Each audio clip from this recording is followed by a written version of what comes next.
Nikita Mirzani mendapat banyak dukungan dari teman-temannya setelah ditahan terkait kasus pemerasan pada Reza Gladys. Dukungan salah satunya datang dari Faraj Ahmad Mahfud alias Zakraj. Ia menduga sekarang ini Nikita Mirzani sedang dijadikan tumbal politik. Menurut Zakraj, Nikita Mirzani sebenarnya sosok yang sangat baik meskipun kerap membuat kontroversi. Nikita Mirzani dinilai Zek sebagai salah satu artis besar yang bisa menggiring perhatian publik di media sosial. Zakraj beranggapan berita buruk soal artis terkenal akan jauh mencuri perhatian publik di media sosial dibandingkan kasus politik atau korupsi yang sedang dibicarakan, termasuk skandal besar di Pertamina. Dalam hal ini, Zakraj beranggapan berita soal Nikita Mirzani masuk tahanan atau Rizky Bilar dan Lesti Kejora bertengkar akan menarik perhatian publik lebih banyak. Karena itu, teman Nikita Mirzani ini menyarankan netizen yang budiman untuk lebih pandai ketika perhatian sedang dicoba untuk dialihkan, termasuk memahami kasus korupsi yang sedang terungkap. "Dir anak aing, kamu baik dan aku tahu itu. Hormonmu naik turun aku pun tahu itu. Mau 3 tahun kita temenan, wajar saat ini kamu yang dijadikan tumbal akan politik yang dimana sangat banyak muncul kasus korupsi edan-edanan di negeri ini. Kamu tetap Nikita Mirzani, artis besar Indonesia yang menggiring opini publik di sosmed itu gampang. Karena market sosmed itu kalau ada berita buruk atau artis terkenal pasti ramai banget daripada menyelidiki kasus yang sangat besar cakupannya atau riset yang dilakukan oleh anak-anak bangsa ataupun pembicaraan politik yang dibicarakan oleh Najwa Shihab. Pasti marketnya jauh lebih banyak kalau Nikita Mirzani masuk menjadi tahanan sementara atau Lesti Bilar tonjok-tonjokan. Itu marketnya lebih banyak. So, buatlah diri kalian pinter netizen. Setidaknya paham yang korupsi beneran dengan jumlah yang gak ada di pikiran kita itu yang difokuskan. Ya, begitulah tulis Zakraj yang dibagikan di media sosialnya.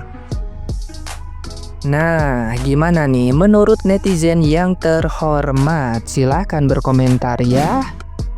Tunggu, rasanya ada yang aneh di sini. Kenapa hanya Nikita Mirzani dan juga asistennya yang ditahan? Mereka adalah yang disuap gitu. Si penyuapnya gimana? Hukum kita masih adil kan? Dan dua-duanya harusnya ditahan, ditangkap gitu dari pihak si dokter dan juga pihak Nikita Mirzani kalau ini benar-benar salah gitu. Dan juga jangan sampai ini hanya pelarian dan menutup kasus Pertamina. Kita mau kasus Pertamina jangan sampai tenggelam, harus kita usut sampai tuntas karena kerugiannya bukan cuma kecil tapi banyak masyarakat yang dirugikan oleh pihak Pertamina. Sama satu lagi, tolong dong keduanya juga harus ditangkap. Jangan cuma hanya Nikita Mirzani, tapi si dokter yang melakukan penyuapan karena buktinya jelas ada rekaman, ada chat dari si dokternya ingin menutup mulut Nikita Mirzani dengan total 4M. So, jangan sampai kepolisian kita juga bisa disuap, oke? Yeay, akhirnya Nikita Mirzani berbaju orange. Sesenang itu ya kalian para musuh-musuh Nikita Mirzani dan yang gak senang sama Nikita Mirzani karena mulutnya kalau ngomong tuh suka bener gitu. Ya udah ya, buruan untuk kalian keluarin produk-produk berwarna orange. Karena aku rasa sih warna orange bakal booming ya. Kan Nikita Mirzani berbaju orange. Biasanya apa yang digunakan oleh Nikita Mirzani itu bakal laris manis. Jadi buruan untuk memperingati kemenangan dari orang-orang yang gak suka sama Nikita Mirzani. Boomingkan warna orange, say! Orange kan Indonesia, ya kan? Mayan Nikita Mirzani gitu loh pakai baju orange. Pasti bakal banyak yang order. Ya, yang order orang-orang yang seneng Nikita Mirzani berbaju orange. Kita juga yang seneng sama Nikita Mirzani pasti beli kok. Buruan cus. Yang jelas dari Nikita Mirzani kayaknya baju orange jadi terlihat nggak mengerikan ya. Karena Nikita Mirzani pakai baju orange sambil senyum-senyum loh. Panas kan hati kalian para pembenci? Panas. Nabi dan Mail ditahan ya selama 20 hari ke depan. Saya nggak mau komentari persoalan penahanan ya, berkaitan dengan cukup bukti dan sebagainya karena itu kewenangan penyidik dan sudah ada pengacara ya. Saya tidak mau komentari biar nanti pengacaranya menyajikan bukti apakah Nikita Mirzani bersalah atau tidak ya, nanti di pengadilan. Akan tetapi yang jadi sorotan bagi saya ya persoalan adanya kasus ini. Kalau misalnya memang produknya tidak bermasalah, walaupun ada ancaman, ya walaupun ada laporan dan sebagainya, santai saja, nggak usah hubungi sana, nggak usah hubungi sini untuk merendah dan lain sebagainya, santai saja, ya nggak? Jadi pertanyaan, kenapa kok harus diredam? Kenapa kok harus menghubungi ini dan lain sebagainya? Nah, ya, jadi serangan baliknya menurut saya ini agak keren kalau kemudian ada yang bisa buktikan dari pihak Nikita Mirzani ada produknya yang bermasalah dan laporkan itu, ya, biar tahu masyarakat, ya, mana yang benar. Nah sekarang Nikmir udah ketangkep nih. Nah pertanyaannya, Nikmir sama Mail ya ditahan sementara 20 hari katanya. Nah yang aku mau nanya juga, aku bukan fansnya Nikmir ya. Aku mau nanya, untuk kita berbicara keadilan aja, si penyuapnya harusnya juga masuk penjara dong, karena dia kan yang nyogok gitu kan, si penyuap gitu. Nah terus yang SS juga harusnya ketangkep dong, karena kan dia jual produk ini overclaim yang membahayakan masyarakat Indonesia gitu.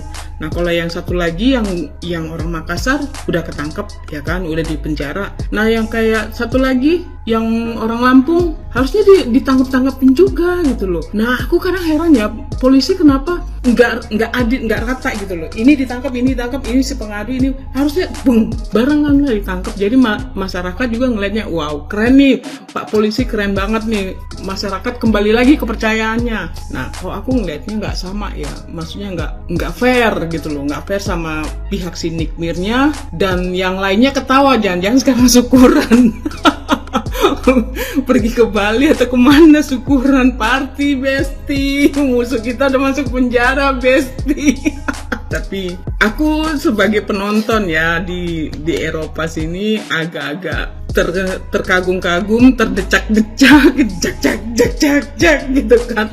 Keren loh produk hukum di planet Pluto itu, ya pokoknya siapa yang punya duit lu yang bisa aman gitu kan. Yang pihak penerima jatah ya kayak berlomba, lu kasih berapa, kalau enggak ya ini ngasih segini nih, lu bisa berapa, wow gedean dia, udahlah dia aja yang penjara gitu, lu aja yang penjara, lu ngasihnya terlalu kecil, kayaknya begitu ya. Apa gue salah persepsi? Nikita dan Mail akhirnya resmi ditahan ya guys ya, tapi ini adalah penahanan sementara, jadi bukan akhir dari segala cerita. Nikmir dan Mail itu ditahan untuk supaya mencegah bukti-bukti yang ada tuh dihilangkan gitu ya, jadi mereka harus ditahan dulu selama 20 hari ke depan. Dan kalaupun diperlukan lagi waktu tambahan itu 30 hari ke depan, jadi 20 plus 30 itu udah maksimal ya, jadi selama 50 hari itu paling lama banget. Kalau memang tidak ditemukan cukup bukti yang kuat banget, maka Nikmir sama Mail akan dibebaskan ya, karena 50 hari itu bener-bener waktu yang sangat maksimal untuk penahanan sementara. Cuman yang gue bingung di sini adalah kenapa cuman Nikmir sama Mail yang ditahan gitu. Kenapa? Karena kan yang gue tangkep dari berita-berita medsos yang beredar gitu ya, gue nggak tahu sih asli gimana, tapi yang gue tangkep nih ya dari cuplikan-cuplikan berita, itu kan yang menghubungi duluan kan si dokter Gladys ya,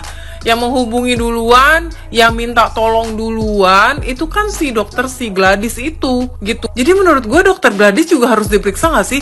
Karena gini logikanya, dokter Gladys itu yang menghubungi dokter Oki duluan. Akhirnya dokter Oki ini menyambungkan ke Mail ya. Mail itu kan asistennya Nikmir. Nah udah gitu, yang gue anehnya lagi, dari awal itu dokter Gladys ini udah nge-record percakapan. Berarti kan memang ada dugaan untuk kayak menjebak gak sih? Iya gak? Karena kan kalau misalnya itu dilakukan dengan sengaja, berarti kan itu sama saja untuk menjebak guys. Iya gak sih? Kalau menurut gue sih kayak gitu ya. Karena kalau misalnya emang lu gak ada niat ngejebak ya, itu harusnya gak ada tuh record-recordan begitu, gak ada. Jadi itu menurut gue lebih ke negosiasi. Oke, kalau misalnya lu mau gue gak speak up, ya udah bayar harga. Memang ada harga yang harus dibayar, makanya gue bisa gak speak up nih. Kan gitu sebenarnya. Tapi kalau misalnya memang dia gak mau bayar, ya berarti kan memang haknya Nikmir juga untuk speak up apa yang menurut dia benar gitu. gitu. Kalau misalnya memang yang diomongin sama Nick Mir itu nggak benar, itu fitnahan, ya udah laporin kalau si Nick Mir itu udah ngefitnah Dr. Gladys gitu loh. Tapi kan masalahnya di sini karena apa yang diomongin sama Nick Mir itu benar tentang Dr. Gladys mungkin ya, makanya dia nggak bisa ngelaporin itu adalah pencemaran nama baik. Jadi yang dilaporin adalah pemerasannya itu sendiri. Cuman logika gua kalau misalnya itu pemerasan, kenapa lu sampai ngejebak orang? Kenapa lu niat banget untuk nge-record itu gitu? Dan Loli itu sampai bikin surat loh buat Nick Mir ya ke Polda. Itu yang bikin gue tuh terharu banget gitu. Gila ya, maksudnya yang selama ini mereka tuh perangnya abis-abisan antara emak sama anak, tapi sekarang udah ngebela mati-matian gitu. Jadi menurut gue di sini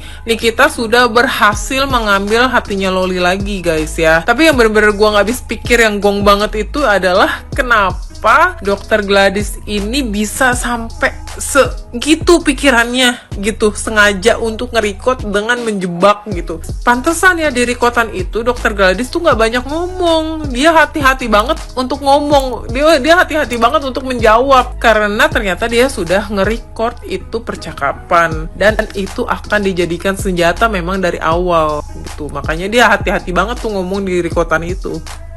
Gila sih.